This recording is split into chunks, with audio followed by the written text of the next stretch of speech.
Everyone, welcome back to my channel. Previous video में हमने CTET paper second के first section child development and pedagogy के कुछ questions and उनके answers discuss किए थे। आज के वीडियो में हम पेपर नंबर सेकेंड के दूसरे सेक्शन के कुछ क्वेश्चंस हैं जो डिस्कस करने जा रहे हैं और सेक्शन का नाम है मैथमेटिक्स एंड साइंस। तो आज मैं आपके साथ साइंस के कुछ क्वेश्चंस डिस्कस करूंगी। तो चलिए स्टार्ट करते हैं। फर्स्ट क्वेश्चन था, X is a chemical present in our stomach and is necessary for digestion of food. When X is secreted in excess, it causes health problems like indigestion. Y is a chemical used to treat this condition. What could be X and Y? हमें पता है कि हमारे stomach में HCl acid पाया जाता है जो कि डाइजेशन में बहुत ज्यादा हेल्प करता है। तो फर्स्ट तो हो गया हाइड्रोक्लोरिक एसिड एंड सेकेंड वाला होगा उसका ऑपोजिट, जिसको खाने से क्या हो जाता है, हमारा जो एसिडिक नेचर है वो कंट्रोल में आ जाता है। तो सेकेंड का आंसर होगा हमारा मिल्क ऑफ मैग्नीशिया। तो चलिए आंसर टिक कर लेते हैं।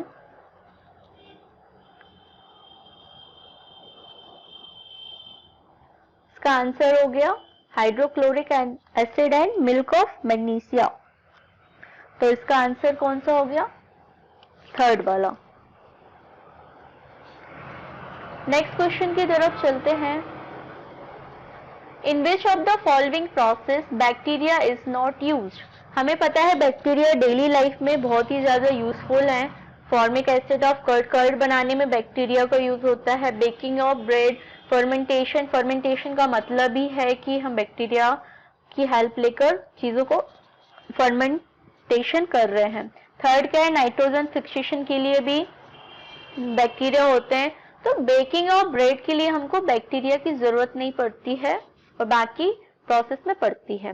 Next question, which of the following is different form of rest? Deforestation, desertification, erosion and conservation. तो कंजर्वेशन क्या है? Conservation is a different from deforestation, desertification and halogen.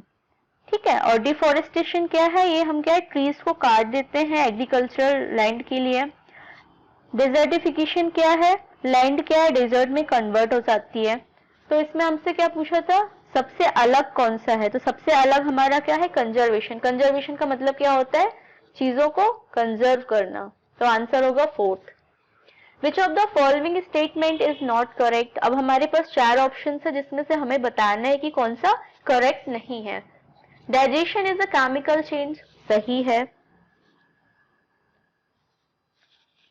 Photosynthesis is a chemical change, ये भी correct है। Respiration is a chemical change and last में क्या लिखा है, crystallization is a chemical change.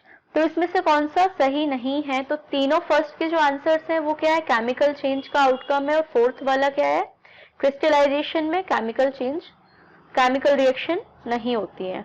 Next question है, which of the following represent an ascending order as per the size of particles? हमको particles के साइज के हिसाब से असेंडिंग ऑर्डर में लिखना है। तो सबसे बड़ा पार्टिकल तो रॉक ही होगा, वो तो पता है सबको। ठीक है, सबसे छोटा पार्टिकल किसका होगा, क्ले का होगा, फिर सिल्ट का होगा, फिर सैंड का, फिर ग्रेवल का, फिर रॉक का। तो इसका आंसर होगा second. The function of gills in the fish is to. Fish में हमें पता है गिल्स पाए जाते हैं। क्यों पाए जाते हैं? ताकि वो डिजॉल्व ऑक्सीजन को वाटर से फिल्टर करके एब्जॉर्ब कर सके। Next question, which of the following can be used to complete an electric circuit if one run out of connecting wire? अगर एक वायर नहीं है तो हमने 8th क्लास में पढ़ा था, ब्लाइड लगा देते हैं तो सर्किट कंप्लीट हो जाता है। Manjula is observing her image in a plane mirror. The distance between herself and mirror is 5 meter. She moves 1 meter towards the mirror. The distance between herself and her image is now. हमने reflection वाला chapter पढ़ा है class 8th की book में। ठीक है, तो मंजुला क्या है, अपने आप को मिरर में देख रही है। मिरर में देखने के बाद हमसे क्वेश्चन पूछा गया है कि अभी इमेज की और उसकी डिस्टेंस क्या होगी। ठीक है, तो चलिए इसको देख लेते हैं। हमको क्या दिया है कि मंजुला जहां पर खड़ी है वो 5 मीटर की डिस्टेंस पे एक मिरर है। ठीक है, और इमेज जो फॉर्म हो रही है same image formed by a mirror are some size at same distance behind the mirror. So image की डिस्टेंस तो 5 मीटर हो जाएगी, टोटल डिस्टेंस ऑब्जेक्ट और इमेज के बीच कितनी होगी, 10 मीटर होगी। अब क्या है, मंजुला 1 मीटर थोड़ा आगे जाती है तो डिस्टेंस 1 मीटर से कम हो जाएगी, तो 4 मीटर हो जाएगी। तो टोटल डिस्टेंस कितनी हो जाएगी, 4 and 4 8। तो इसका आंसर क्या होगा, 8 मीटर। नेक्स्ट क्वेश्चन है, a pendulum oscillates 30 times in 3 seconds, choose the correct statement from among the following. एक पेंडुलम है जो 30 टाइम्स 3 सेकेंड में ऑसिलेट करता है, तो हमारे पास 4 स्टेटमेंट गिवन है, तो हमको इसका आंसर बताना है। तो नंबर ऑफ ऑसिलेशंस दिए हुए हैं 30, टाइम टेकन गिवन है 3 सेकेंड्स। तो फ्रीक्वेंसी का फॉर्मूला क्या होता है, number of oscillation divided by time taken. तो हमारा कितना हो जाएगा, 30 डिवाइडेड बाय कितना दिया हुआ है, 3। तो इसका आंसर कितना निकलेगा, 10। अब हमारी टाइम पीरियड हमको निकालना है, तो हमको टाइम पीरियड का फॉर्मूला पता है 1 अपॉन फ्रीक्वेंसी। अब 1 अपॉन फ्रीक्वेंसी मतलब 1/10, तो आएगा 0.1 सेकेंड। तो इसका सही आंसर क्या होगा, the time period is 0.1 second and the frequency is 10 hertz. तो इसका सही आंसर होगा time period is 0.1 and frequency 10 hertz. Next question है, आइडेंटिफाई द इनकरेक्ट स्टेटमेंट। और हमको कुछ स्टेटमेंट्स दिए हुए हैं जो हमको आइडेंटिफाई करना है। Ball bearing are used to increase friction between parts of machine, ये तो सही है। Frictions between two surface in the contact can, गलत। फर्स्ट वाला गलत है। बॉल बियरिंग का यूज हम क्या करते हैं, फ्रिक्शन को रिड्यूस करने के लिए करते हैं, ताकि स्मूथली जो व्हील्स हैं वो रोटेट हो। Next question, which of the following statement is correct, iron can replace zinc from zinc sulphate solution, zinc can replace copper from zinc sulphate. और ये सब हमने क्या 8th क्लास में पढ़ा हुआ था, तो इसमें से कौन सा स्टेटमेंट सही है, zinc can replace copper from copper sulphate solution. इसमें हमने एक प्रैक्टिकल पढ़ा हुआ था कि अगर हम कॉपर सल्फेट सॉल्यूशन में जिंक की रॉड डालते हैं तो कॉपर को वो अपने तरफ खींच लेता है। नेक्स्ट क्वेश्चन था, identify the correct statement from among the following. और हमको 4 ऑप्शंस दिए हैं, इसमें से हमको करेक्ट स्टेटमेंट को चूज करना है। ठीक है, तो इसका सही आंसर क्या है, the range of laboratory thermometer is greater than of clinical thermometer. आप सभी ने देखा होगा, क्लिनिकल थर्मामीटर होता है और लेबोरेटरी थर्मामीटर होता है। तो लेबोरेटरी थर्मामीटर की जो रेंज है वो क्लिनिकल थर्मामीटर से ज्यादा होती है। आइडेंटिफाई द इनकरेक्ट स्टेटमेंट, इसमें से हमको इनकरेक्ट स्टेटमेंट को चूज करना है। ठीक है, तो इसका क्या है, the calorific value of CNG is more than diesel. हमने एलपीजी गैस के बारे में भी पढ़ा है और बायोगैस के बारे में पढ़ा है, तो किसका जो है कैलोरिफिक जो वैल्यू है किसकी ज्यादा है, तो उसका सही आंसर है the calorific value of biogas is more than LPG. Biogas की जो कैलोरी है वो एलपीजी से ज्यादा होती है, तो इसका सही आंसर है 3rd। नेक्स्ट क्वेश्चन, अ बस travels at a speed of 50 kilometre per hour for 12 minutes and then at a speed of 40 km per hour for next 18 minutes, total distance covered by the bus during। अब हमको इसमें formula लगाना है, बस के द्वारा तय की गई टोटल दूरी हमको निकालनी है। तो हमको पता है फर्स्ट इंटरवल में बस ने कितना ट्रेवल किया है, 12 मिनट। ठीक है, 12 मिनट कितने की स्पीड में, 50 किलोमीटर पर आवर। तो इसका टाइम कितना हो जाएगा, time equals to distance upon time. Time equals to T1 equals to 12 minute. तो हम इसको क्या करेंगे, मिनट में दिया हुआ है, हमको आवर में स्पीड दी हुई है, तो हम इसको आवर में कन्वर्ट कर लेंगे, तो 12/60 हो जाएगा। अब डिस्टेंस का फॉर्मूला क्या होता है, वेलोसिटी इंटू टाइम।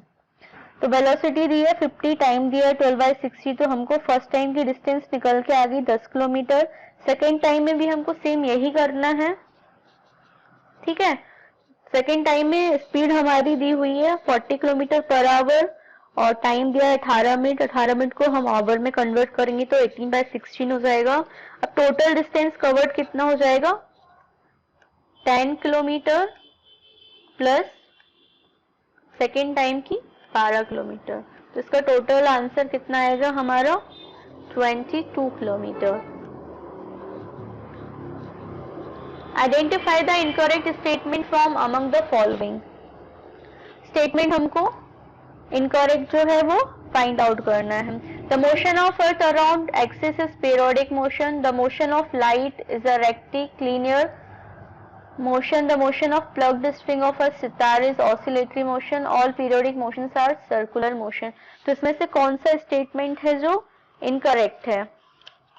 क्लास 8 में साइंस में ये चीज है कि सारे जो पीरियोडिक मोशंस हैं हम उसको क्या बोलते हैं? सर्कुलर मोशन बोलते हैं।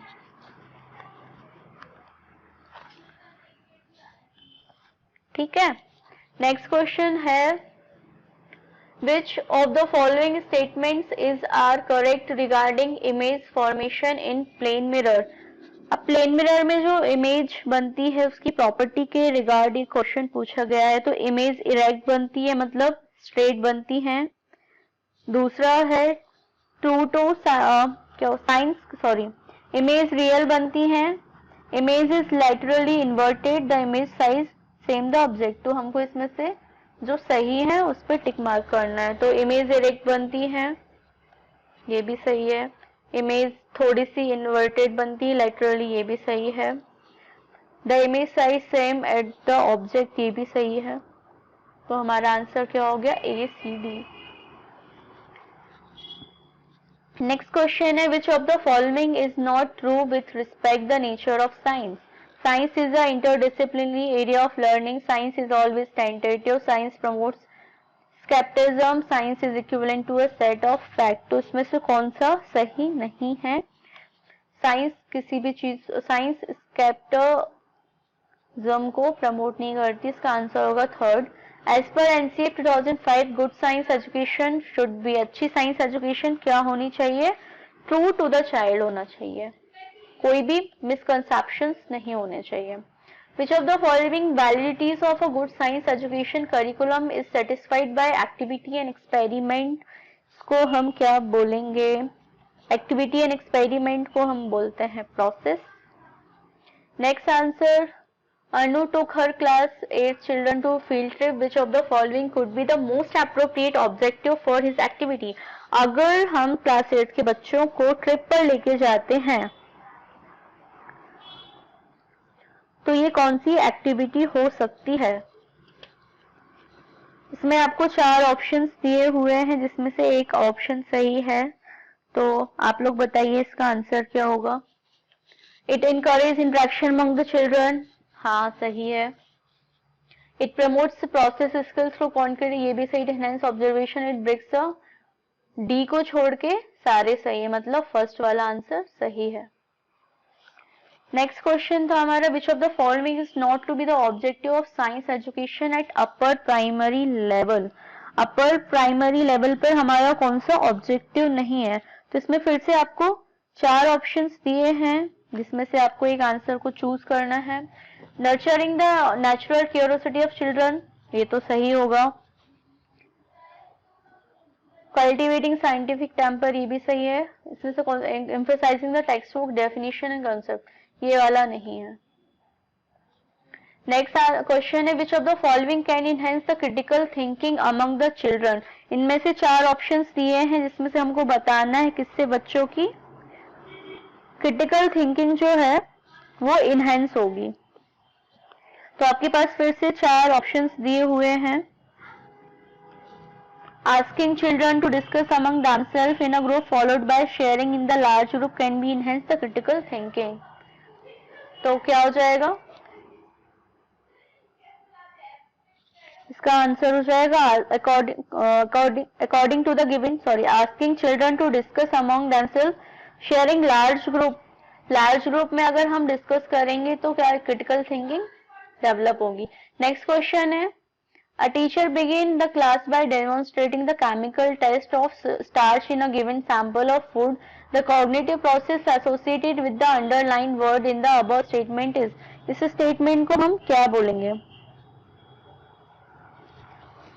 Creating, analyzing, applying और understanding। आपके पास कितने क्वेश्चंस है? आपके पास 4 ऑप्शन है। 83 नंबर वाला क्वेश्चन है कि एक टीचर जो है अपनी क्लास को एक एक्सपेरिमेंट के थ्रू स्टार्ट कर रही है, तो इसको हम क्या बोलेंगे? Teacher begins the class by demonstrating, मतलब वो डेमो दे रही है। तो इससे क्या होती है? बच्चों की अंडरस्टैंडिंग स्किल्स डेवलप होती है। Which of the following activities will not provide active learning among the children? अब इसमें 4 ऑप्शंस दिए हैं। एक्टिव लर्निंग किससे इनहेंस नहीं होगी? सिर्फ लेक्चर को सुनने से नहीं होती है, समझने से होती है। Which of the following is used for finding learning gaps of learner in science? Science में लर्निंग गैप को फाइंड करने का कौन कौन सा तरीका इसमें ये पूछा गया है। तो फर्स्ट क्या है? कॉन्सेप्ट मैप, सही है। सेकेंड है एनसी टोटल रिकॉर्ड, सी भी सही है। और थर्ड है अपना पोर्टफोलियो, तो आंसर होगा अपना A B C. Next question है which of the following tools is based on technique of observation? हमने पढ़ा था एनसी टोटल रिकॉर्ड्स क्या है? ये वो रिकॉर्ड होते हैं जो कि ऑब्जर्वेशन के बेस पे हम बनाते हैं। नेक्स्ट क्वेश्चन था which of the following statement are correct? इसमें से कौन सा स्टेटमेंट करेक्ट है? ठीक है, तो आपके पास 4 स्टेटमेंट दिए हुए हैं। फर्स्ट है आपका pashmina shawl is made from hairs of goat. Second है angora is a type of wool. Next question है, तो इसमें से सारे ही सही है, तो ये जो क्वेश्चन का आंसर था ऑल ऑफ दी अबव था। ठीक है। नेक्स्ट क्वेश्चन था identify the animal on the basis of features listed below. Animals को उनके फीचर्स के हिसाब से हमको पहचानना है। ठीक है। 60 ये वाला जो क्वेश्चन है 88 वाला क्वेश्चन है। तो जिसकी लॉन्ग बैकबोन हो, मैनी मसल्स हो, बॉडी कर्व्स, हमको पता है स्नैक जो है वो अपनी बॉडी को गोल गोल घुमा लेता है, तो सारे फीचर्स इसके स्नैक के हैं। विच of the following statement is not true? इनमें से कौन सा स्टेटमेंट जो है सही नहीं है? All arteries carries oxygen rich blood, सही है। All arteries carry oxygen from heart two parts, sorry सारी आर्टरीज जो है oxygen, all arteries carry oxygen rich blood, exception है इसमें पल्मोनरी, तो इसका आंसर क्या होगा? फर्स्ट वाला ही होगा। और बाकी जो आंसर्स हैं आर्टरीज है थिक वॉल, आर्टरीज है इलास्टिक वॉल, ये सारे क्या हैं? सही है, फर्स्ट वाला गलत है। नेक्स्ट क्वेश्चन है which of the following represent correct matching order? तो एसिटिक एसिड जो है उसको हम क्या बोलते हैं? विनेगर बोलते हैं। लैक्टिक एसिड को हम क्या बोलते हैं? कर्ड। ऑक्जेलिक एसिड को हम बोलते हैं स्पिनच, और एब्जॉर्बिक एसिड को हम क्या बोलते हैं? Citrus fruit. तो इसका आंसर क्या होगा? ए का सेकंड, बी का फर्स्ट, सी का सेकंड और ये थर्ड। आई होप आपको मेरा एक्सप्लेनेशन पार्ट अच्छा लगा होगा। नेक्स्ट वीडियो में हम दूसरे सेक्शन के क्वेश्चन आंसर डिस्कस करेंगे। Thanks for watching my video, और मेरे वीडियो को अपने फ्रेंड्स के साथ जरूर शेयर कीजिएगा क्योंकि सीटेट का एग्जाम आने वाला है। तो सीटेट एग्जाम के लिए आपको प्रीवियस ईयर क्वेश्चन पेपर को प्रैक्टिस करना जरूरी है। Thank you, bye bye.